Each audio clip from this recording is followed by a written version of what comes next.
तो अपने आप को 10% वाली कैटेगरी में लेके आओ। उनकी जो निगाहें होती हैं ना वो ये दो चीज़ों पे टिकी हुई होती हैं, ठीक है। मार्केट में माल बहुत आ गया है, ठीक है, अब इसको बेचना शुरू करो। आरएसआई की सेटिंग कैसे करनी है, 3 क्राइटेरिया इसकी पूरी होनी चाहिए। लोग फेल के होते हैं, पहला क्राइटेरिया देख लेते हैं, तभी नाचना चालू कर देते हैं। ब्रेकआउट, जैसे ब्रेकआउट हो गया बूम, लेकिन मोमेंटम लूज़ कर दिया है, ख़त्म हो गई, यानी कि यहाँ से अब लोग बिकवाली स्टार्ट करेंगे। शॉर्टकट मेथड भी बता रहा हूँ आपको। यहाँ पे हम थोड़ा सा एग्रेसिव मोड यूज़ करते हैं। जो क्विक मनी कमाना चाहते हैं वो उस सेटिंग को यूज़ करते हैं।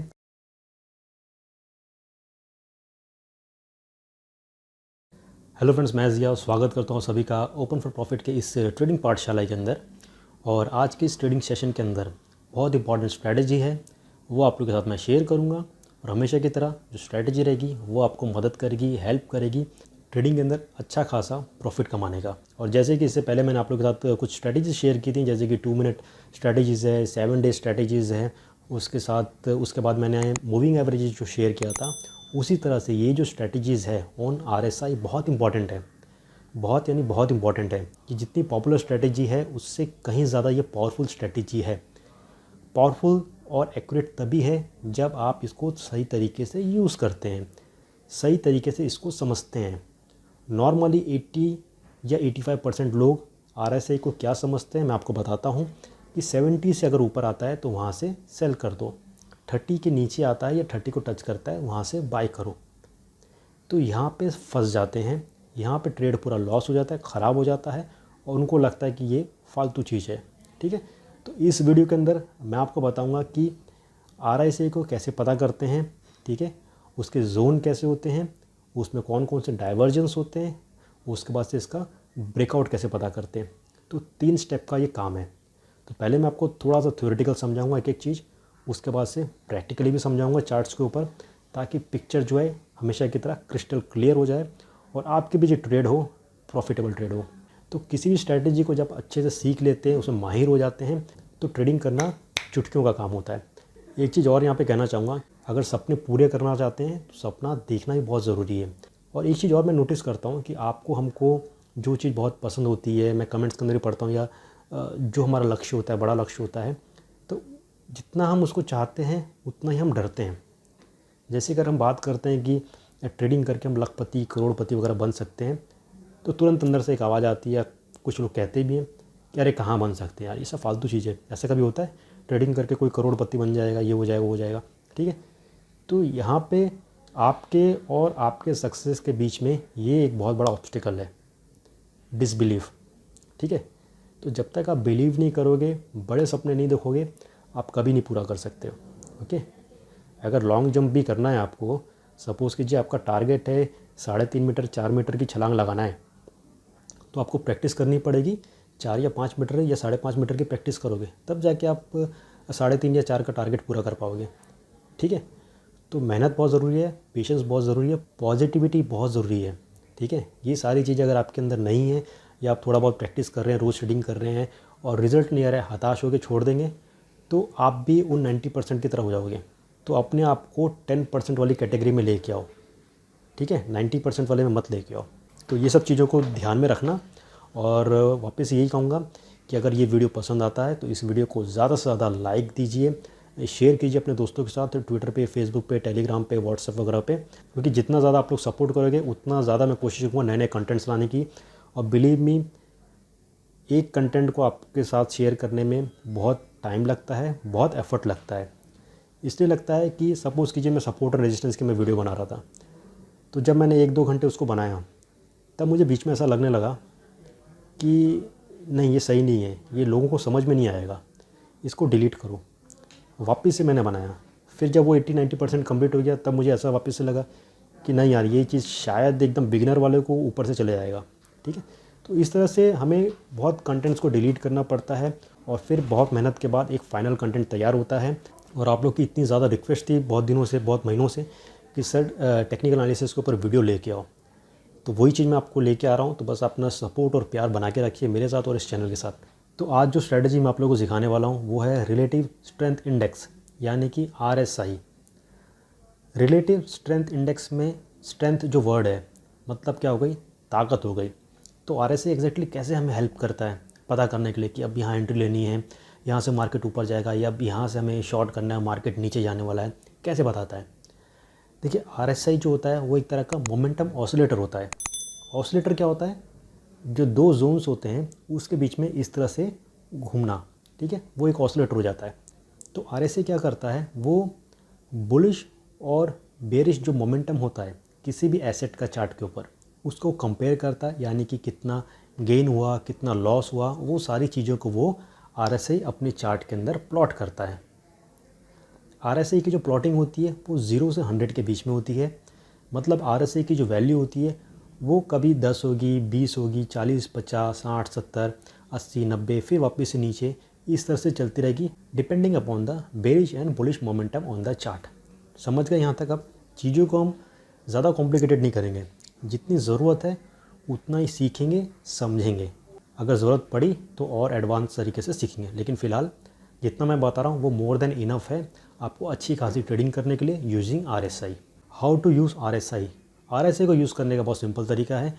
आप ट्रेडिंग व्यू पे कोई भी चार्ट ओपन कीजिए, इंडिकेटर्स में जाइए, वहाँ पे टाइप कीजिए RSI, फिर उसको क्लिक कीजिए और चार्ट के जो नीचे सेक्शन होता है वहाँ पे आपको RSI का चार्ट दिख जाएगा, ठीक है, और जो भी प्राइस मूवमेंट होगी उस पर आपको दिखेगा। अब नेक्स्ट बहुत इंपॉर्टेंट चीज़ है, RSI की सेटिंग कैसे करनी है। देखिए RSI की जो नॉर्मल रेगुलर सेटिंग होती है, जो डिफ़ॉल्ट सेटिंग होती है, जो मोस्टली 80% से ज़्यादा लोग उसको यूज़ करते हैं, वो है 14 डेज़ पीरियड। ओवरबॉट का जो लेवल होता है 70 पे सेट किया जाता है और ओवरसोल्ड का जो जोन होता है वो 30 पे सेट किया जाता है। अब ये एक रेगुलर मेथड हो गया। इसके साथ आप देख सकते हैं मैंने लिखा है एग्रेसिव मेथड। एग्रेसिव मेथड में थोड़ी बहुत सेटिंग्स को चेंज करते हैं।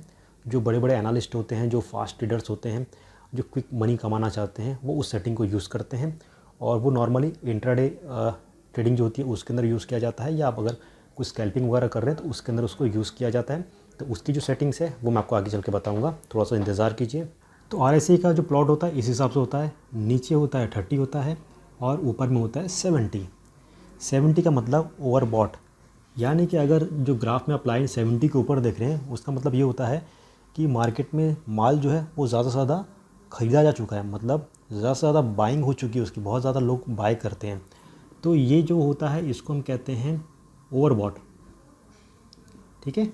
ओवरबॉट कह सकते हैं या आप कह सकते हैं ओवर वैल्यूड,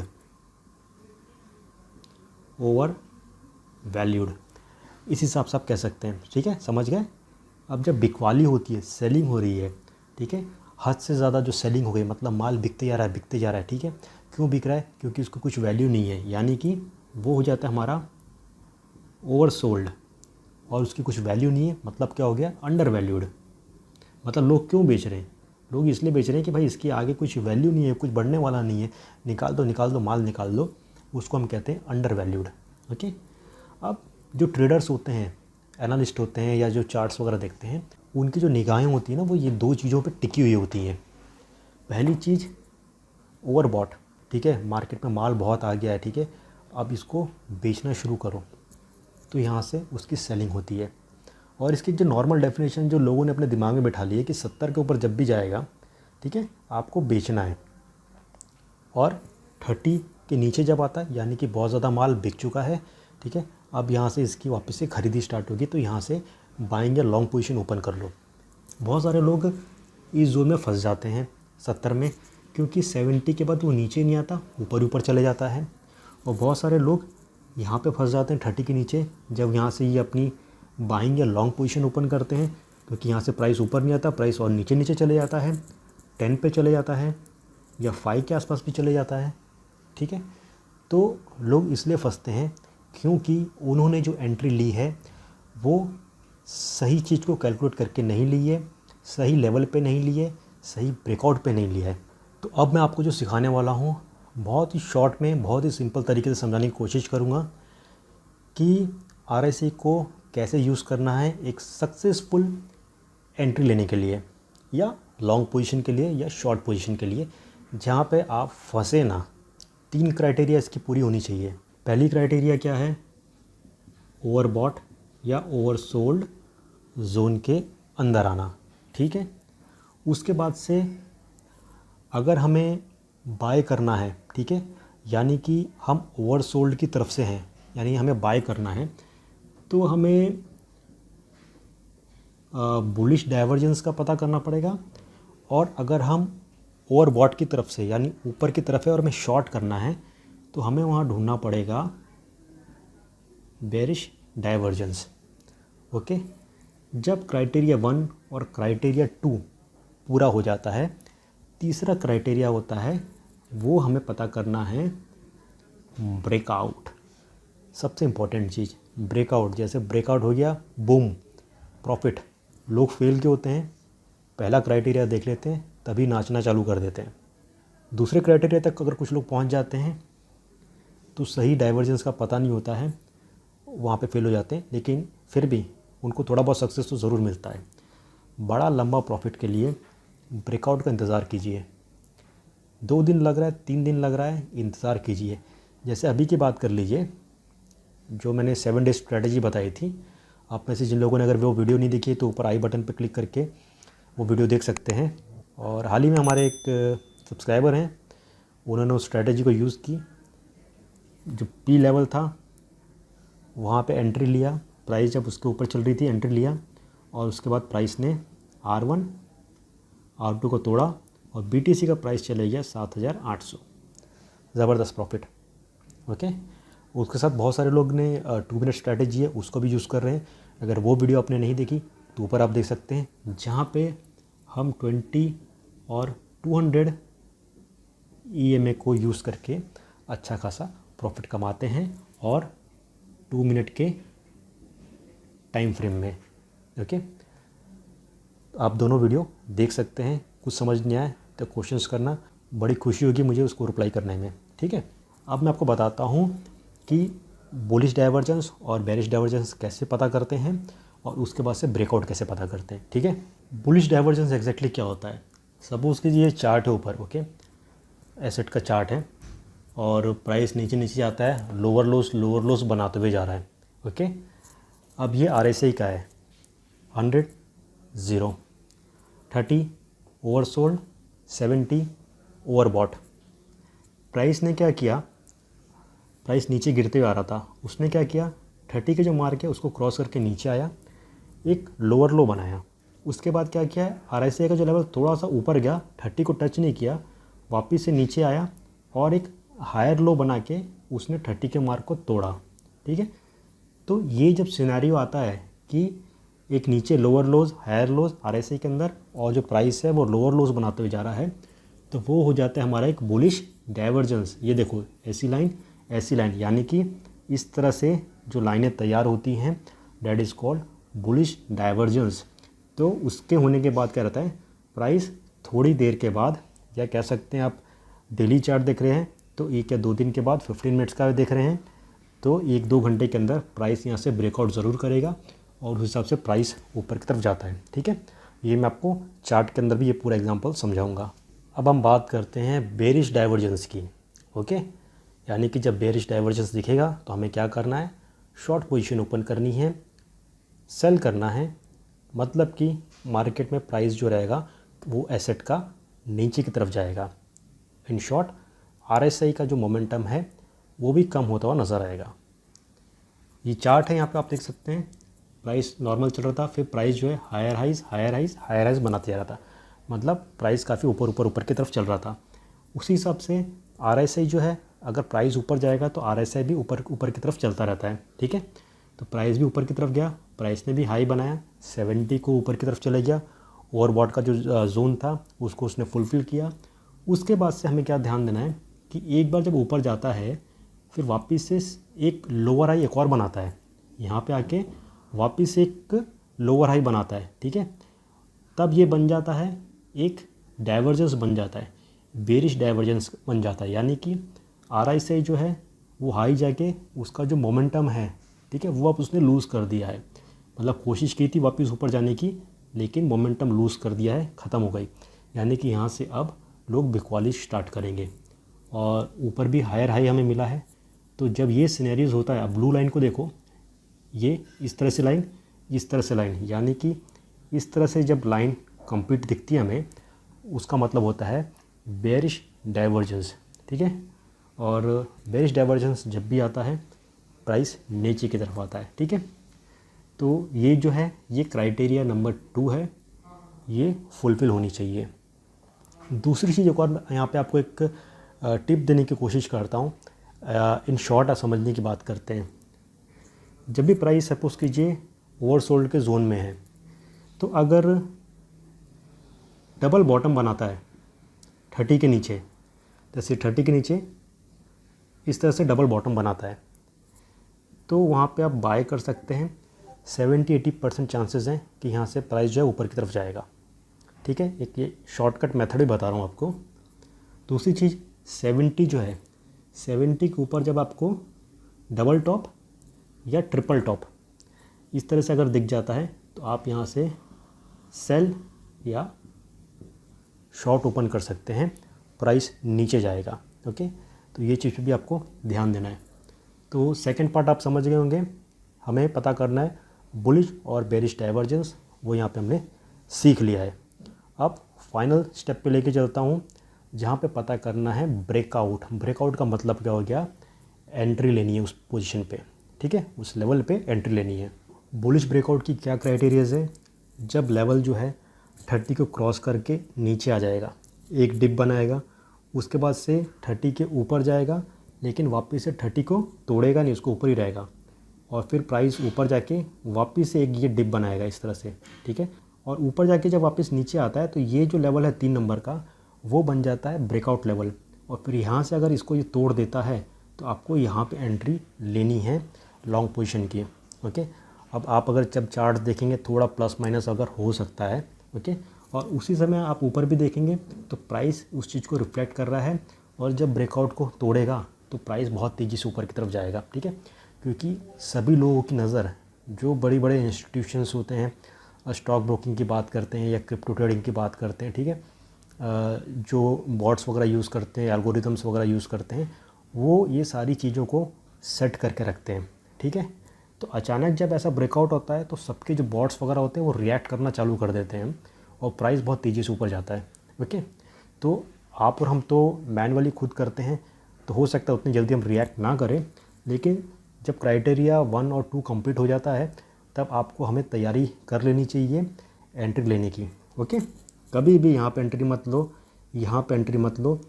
जब पहला बुलिश डाइवर्जेंस या बेरिश डाइवर्जेंस हो जाने दो, उसके बाद से जस्ट ब्रेकआउट का इंतज़ार करो। ठीक है, तो आपको अच्छा खासा इसमें प्रॉफिट मिलेगा।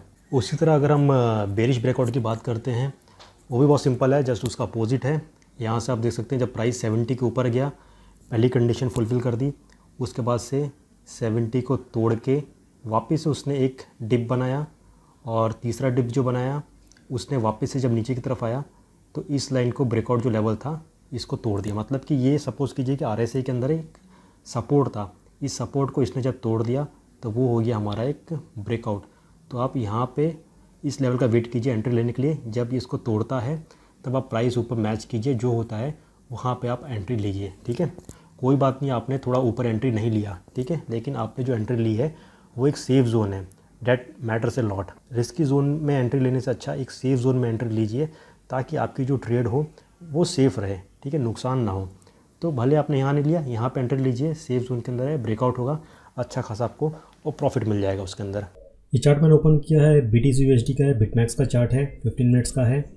और यहाँ पे हम बात करते हैं बुलिश डाइवर्जेंस की। ओके, बुलिश डाइवर्जेंस कब आता है, जब ये आप देख सकते हैं 30 जो ग्रीन कलर की लाइन है उसके नीचे आ गया है, पहली कंडीशन फुलफिल हो गई। उसके बाद से क्या हुआ, वापस ऊपर गया, लेकिन 30 को टच नहीं किया, देख सकते हैं, फिर वापस से नीचे आया। ओके, और फिर वापस ऊपर गया। तो यहाँ पे आप देख सकते हैं ये जो लाइन है ये हो गई हमारी एक डाइवर्जेंस हो गई ऊपर की तरफ, ये हो गई। और यहाँ से जो प्राइस है वो धीरे धीरे नीचे की तरफ आ रहा है, और उसके बाद से ये जो प्राइस ऊपर की तरफ गया, जैसे मैंने कहा कि इसने इस लेवल को तोड़ दिया, ब्रेकआउट हो गया, हमने यहाँ पे एंट्री ली। उसके बाद से क्या हुआ, थोड़ा सा साइडवेज चला, लेकिन प्राइस बाद में ऊपर जंप हुआ इस हिसाब से। अभी यहाँ पे एक छोटा सा एग्जांपल पकड़ते हैं। सपोज़ कि ये चार्ट जो है ये आपकी कार है, गाड़ी है, स्कूटर है, बाइक है, जो भी है। RSI जो है एक्सीलेटर है। ओके, अब नॉर्मली क्या होता है कि हम एक्सीलेटर बढ़ाते हैं, गाड़ी आगे की तरफ जाती है। सपोज कीजिए आपने एक्सीलेटर तो बढ़िया लग रहा है, या आप रिवर्स गियर डालते, गाड़ी नहीं जा रही है, फिर भी गाड़ी आगे की तरफ बढ़ रही है, नीचे की तरफ आप क्या समझेंगे, कुछ ना कुछ तो गड़बड़ है। ठीक है, तो यहाँ पे वही चीज़ है, यहाँ पे आप देख सकते हैं जो मोमेंटम है ना RSI का 30 के नीचे, वो धीरे धीरे ऊपर की तरफ जा रहा है। एक्सीलेटर तो बढ़िया लग रहा है, लेकिन गाड़ी नहीं जा रही है, गाड़ी धीरे धीरे नीचे की तरफ जा रही है। ठीक है, फिर अचानक क्या हुआ, यहाँ से प्राइस ने ब्रेकआउट लिया ऊपर की तरफ। ठीक है, तो ये बहुत इंपॉर्टेंट चीज़ है जिस पे हमेशा फोकस रखना कि बुलिश डाइवर्जेंस और बेरिश डाइवर्जेंस। उसी तरह सेकंड एग्जांपल देख लीजिए, एकदम लेटेस्ट चार्ट है। यहाँ पे जो प्राइस था वापस से नीचे गया, फिर ऊपर गया, 30 के नीचे रहा, फिर वापस से एक डिप मारा, फिर ऊपर गया। इस ब्रेकआउट को इसने यहाँ से तोड़ा तो मोमेंटम ऊपर की तरफ चलने लगा, लेकिन प्राइस जो है वो धीरे धीरे साइडवेज में चल रही है, मतलब नॉर्मल पे चल रही है। कार जो है हमारी वो धीरे धीरे ही चल रही है, भले हम एक्सीलेटर कितना भी दबा रहे हैं। फिर बाद में क्या हुआ, अचानक से बूम, प्राइस ऊपर की तरफ गया। इस पर फोकस करना। ठीक है, उसी तरह आप यहाँ पे ऊपर देख सकते हैं कि RSI ने पहला ऊपर का डिप मारा। ठीक है, हमें यहाँ पे एंट्री नहीं लेनी है। ओके, फिर वापस नीचे आया, फिर वापस से सेकंड टॉप ऊपर की तरफ मारा, फिर उसको ब्रेकआउट किया, हमें एंट्री फिर यहाँ लेनी है। उसके बाद क्या हुआ, प्राइस नीचे की तरफ गया। अब हम बात करते हैं इंट्राडे ट्रेडिंग होती है या स्कैल्पिंग वगैरह करते हैं, किसी भी स्टॉक्स की करते हैं, क्रिप्टो ऑल्ट कॉइन्स वगैरह की करते हैं या फॉरेक्स की करते हैं, तो RSI की सेटिंग क्या होनी चाहिए। यहाँ पे हम थोड़ा सा एग्रेसिव मोड यूज़ करते हैं, क्योंकि आप इंट्राडे में कर रहे हो। इंट्राडे का मतलब क्या हो गया, आपने अगर सुबह स्टॉक में जाते हो तो मार्केट बंद होने से पहले आपको वहाँ से निकलना पड़ता है, और उस बीच में आपको 1 या 2 इंट्राडे अगर कर लेते हैं तो अच्छा खासा उसमें प्रॉफिट मिल जाए। तो उसमें आपको एक्शंस बहुत फास्ट लेने पड़ते हैं। तो इसके लिए आपको क्या करना है, तो यहाँ पे इंट्राडे स्कैल्पिंग में आपको RSI जो है उसकी सेटिंग्स कुछ चेंज करनी है। जो पीरियड होता है, पहले नॉर्मल क्या था, 14 था, 14 की जगह आपको रखना है 2। फिर ओवरबॉट जोन जो था 70 था, उसकी जगह आपको रखना है 90। ओवरसोल्ड जो था वो था आपका 30, उसकी जगह आपको रखना है यहाँ पे 10। ठीक है, ये सेटिंग करना है। और चार्ट का जो टाइम फ्रेम है वो आप यूज़ कर सकते हैं 5 मिनट, 10 मिनट, 15 मिनट मैक्सिमम। ठीक है, ये टाइम फ्रेम के अंदर ही आपको करना है। और अगर सपोज़ कीजिए आप 2 मिनट वाला लेते हैं, टाइम फ्रेम लेते हैं, तो यहाँ पे आप जो 2 मिनट स्ट्रैटेजी है, ठीक है, हमारी 2 मिनट स्ट्रैटेजी है, उसको भी आप यूज़ कर सकते हैं, जहाँ पे हम 20 और 200 मूविंग एवरेज को यूज़ करते हैं। अब मैं आपको इंट्राडे स्ट्रेटेजी बताता हूँ कैसे करना है। आपको यहाँ पे RSI पे 2 बार क्लिक करना है और इनपुट्स में जाइए। इनपुट्स में यहाँ पे आपको 2 कर दीजिए, स्टाइल में जाइए, यहाँ पे आप पहले कर दीजिए 90 कर दीजिए और नीचे कर दीजिए 10 कर दीजिए, ओके। और यहाँ पे मैं HDFC बैंक का एग्जांपल ले रहा हूँ ताकि जो भाई लोग स्टॉक मार्केट के अंदर हैं तो उनको भी थोड़ा बहुत आइडिया मिल जाए। वैसे सारी चीज़ें एक जैसी हैं, सिर्फ स्टॉक के नाम से चेंज कर रहे हैं, क्रिप्टो की जगह HDFC ले रहे हैं या फॉरेक्स ले रहे हैं। अब यहाँ पे देखिए, जो इंट्राडे स्ट्रैटेजी है, स्कैल्पिंग स्ट्रैटेजी है, जहाँ पे हमने ये RSI की सेटिंग चेंज की, यहाँ पे अपॉर्चुनिटीज़ बड़ी फास्ट आएंगी, ओके। लेकिन आपको क्राइटेरिया पूरा फुलफिल होना चाहिए, इस पर ध्यान देना है। भले कभी कभी आपको लगेगा कि हाँ 90 से नीचे तो भी प्राइस नीचे की तरफ जा रहा है, तो वैसा नहीं करना है। आपको प्लान और स्ट्रैटेजी पूरा स्ट्रिक्टली फॉलो करना है। जैसे कि यहाँ पे आप देख सकते हैं, पहला टच हुआ, सेकंड टच हुआ, आपने यहाँ पे शॉर्ट की पोजीशन ओपन की, प्राइस धीरे धीरे नीचे आया। ठीक है, उसी तरह आप देख सकते हैं यहाँ पे आपको शॉर्ट की अपॉर्चुनिटी मिली थी, 90 के ऊपर गया था, फिर आप यहाँ पे शॉर्ट करा, नीचे आया, फिर यहाँ 30 के, फिर यहाँ 10 के नीचे आया, आपने यहाँ पे लॉन्ग किया, फिर यहाँ पे आपने एग्ज़िट किया, नया एंट्री लिया, फिर यहाँ पे आपने एग्ज़िट किया और नई लॉन्ग एंट्री ली। ठीक है, इस हिसाब से आप कर सकते हैं और मेरे ख्याल से अच्छा खासा इसमें आपको प्रॉफिट मिलेगा। इसको आप 10 मिनट के अंदर भी यूज़ कर सकते हैं, 2 मिनट है, 2 मिनट के अंदर भी आप इसको चाहें तो यूज़ कर सकते हैं। साथ में 2 मिनट स्ट्रैटेजी भी आप ज़रूर यूज़ करना है इसको। और यहाँ पे अगर निफ्टी का एग्जांपल भी पकड़ते हैं तो ऊपर 90 पे टच हुआ है, उसके बाद से देखते हैं प्राइस नीचे आया है। आप सपोज़ कीजिए 10 पे यहाँ पे आपने एग्जिट कर लिया, नया लॉन्ग पोजीशन किया और वापस से आप आपने एग्जिट यहाँ पे किया, ओके। फिर आपने यहाँ निकले, फिर यहाँ से आपने बाई किया, फिर यहाँ से शॉर्ट पोजीशन की। इस हिसाब से आप चल सकते हैं, अच्छा खासा प्रॉफिट आपको मिल सकता है। लेकिन ये है कि थोड़ा सा चौकन्ना आपको रहना पड़ेगा। ठीक है, जब तक क्राइटेरियाज फुलफिल नहीं होते तब तक आप पोजीशन मत लेना, भले आपको लगे कि यार 90 के नीचे भी प्राइस नीचे की तरफ जा रहा है। ठीक है, तो इसको थोड़ा होशियारी से इस स्ट्रेटजी को आपको यूज़ करना है। तो दोस्तों आई होप RSI का जो सिनेरियो वो पूरा कंप्लीट क्लियर हो गया होगा और आपको मालूम पड़ गया होगा अब ये कितना पावरफुल इंडिकेटर है। ठीक है, इसको अगर आपने सही तरीके से यूज़ किया तीनों क्राइटेरियाज़ को ध्यान में रख के तो आप अच्छा खासा इसमें प्रॉफिट कमा सकते हैं। अच्छी खासी आप इसके अंदर एंट्री ले सकते हैं, एग्ज़िट कर सकते हैं और इंट्राडे के अंदर भी आप अच्छा खासा इसमें प्रॉफिट कमा सकते हैं। ठीक है, तो क्या याद रखना है, पहले जोन के अंदर आना है, फिर बुलिश और बेरिश डाइवर्जेंस हमें देखना है, उसके बाद से ब्रेकआउट हमें देखना है। ठीक है, ये 3 चीज़ें फुलफ़िल होनी चाहिए, तभी आप RSI का अच्छा सा फ़ायदा उठा सकते हैं। तो दोस्तों, अगर ये वीडियो आप लोगों को पसंद आई हो तो इस वीडियो को ज़्यादा से ज़्यादा लाइक ठोक दीजिए और कोशिश कीजिए अपने दोस्तों के साथ इसको शेयर कीजिए, ट्विटर पे, टेलीग्राम पे, व्हाट्सअप पे या फेसबुक वगैरह पे। और आप में से जो लोग नए हैं या जिन्होंने अभी तक इस चैनल को सब्सक्राइब नहीं किया तो प्लीज़ सब्सक्राइब बटन पर क्लिक कीजिए, बेल आइकन पर क्लिक कीजिए ताकि सारी इंपॉर्टेंट नोटिफिकेशंस आप लोग से मिस ना हो। और आगे भी चल के इसी तरह की मैं इंपॉर्टेंट वीडियोज़ लेके आऊँगा, इंपॉर्टेंट स्ट्रैटेजीज़ होती हैं वो आप लोग के साथ मैं शेयर करूँगा। और बहुत ही पॉपुलर इंडिकेटर्स जो होते हैं बहुत सारे लोगों को पता होता है, लेकिन ये नहीं पता होता है कि उसको यूज़ किस हिसाब से करें। तो जब आप उसको सही तरीके से यूज़ करेंगे तो 101% वो आपको प्रॉफिट ज़रूर देगा। तो दोस्तों, अभी तक के लिए बस इतना ही, जल्द मिलेंगे, तब तक के लिए take care, have a great day.